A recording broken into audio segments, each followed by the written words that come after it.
Mes frères, soyez en paix.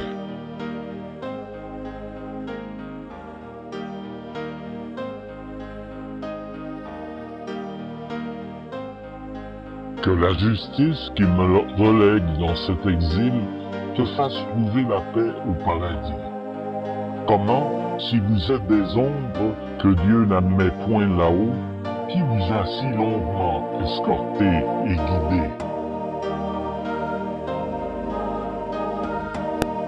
Si tu regardes les signes que l'ange a tracés sur le front de mon protégé, tu verras bien qu'il est destiné au royaume des élus.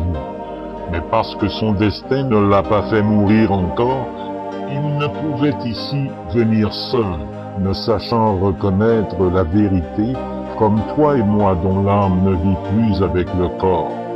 Ainsi, je fus arraché à la gueule de l'enfer pour le guider, et je le guiderai aussi loin que ma science pourra le conduire. Mais dis-nous si tu sais, pourquoi la montagne vient de trembler ainsi, et pourquoi tous parurent crier ensemble, jusqu'à son pied que baignent les eaux du lac tremblant. Ce qu'éprouve la montagne sacrée n'est pas chose inhabituelle ici. Ni la pluie, ni la grêle ou la neige, ni la rosée ou le givre, ni les nuages épais ou légers, ni les éclairs ou le tonnerre, ni la fée Carabosse qui sur terre dénature, ne peuvent ici altérer la nature des choses.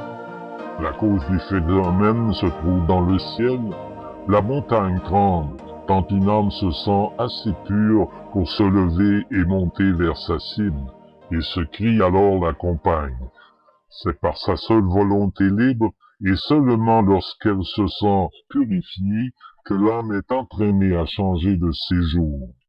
Moi qui subis cette peine depuis tant de siècles, je ressens à l'instant ce désir en moi d'un séjour meilleur. C'est pour cela que tu as entendu le tremblement et les esprits pieux rendre gloire au Seigneur. Et je le prie qu'il les envoie bientôt là-haut.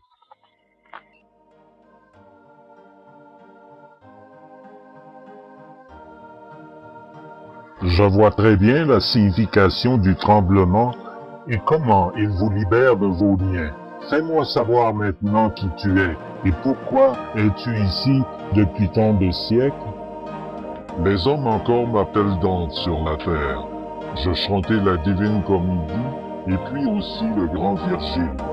Mon ardeur poétique a été engendrée par les étincelles d'une flamme amoureuse pour Béatrice et par le dédain envers les manipulateurs de mon peuple.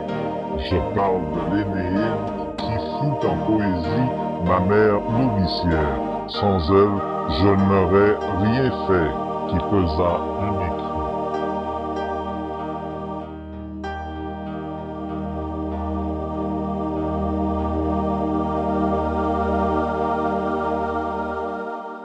Puisses-tu bien arriver au terme de tes fatigues? Mais pourquoi ton visage vient-il de me montrer l'éclair d'un sourire? Peut-être es-tu étonné, esprit antique, de ce que j'ai souri, mais je veux que tu t'émerveilles encore bien plus. Celui-ci qui guide mes yeux vers le ciel, c'est Baudelaire, le poète qui, en son temps, te ressemblait tellement et qui, par ce périple difficile et tortueux, m'a fait découvrir toutes ces fleurs du mal.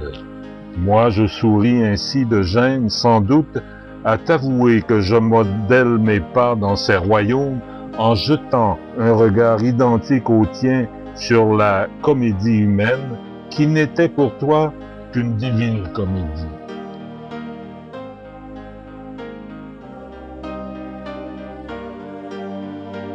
Tu peux maintenant comprendre l'intensité de l'affection que j'ai pour toi lorsque j'oublie la vanité de ce que nous sommes en traitant les ombres comme si elles étaient des choses solides.